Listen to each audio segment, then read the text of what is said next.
Fushata zgjedhore në Kosovë do të vazhdojë edhe gjatë 4 javëve të ardhshme. Votimet e 12 tetorit ndikuan që nga 38 komuna gjithsej, 17 komuna të shkojnë në balotazh. Kosova është i vetmi vend në rajon ku raundi i dytë i zgjedhjeve lokale mbahet pas 4 javësh.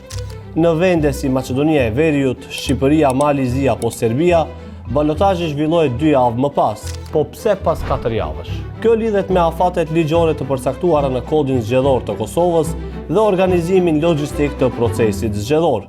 Pas raundit të parë, numërohen votat me kusht dhe ato nga diaspora, shqyrtohen ankesat dhe kundërshtimet, certifikohen rezultatet dhe vetëm më pas caktohet data për balotazh.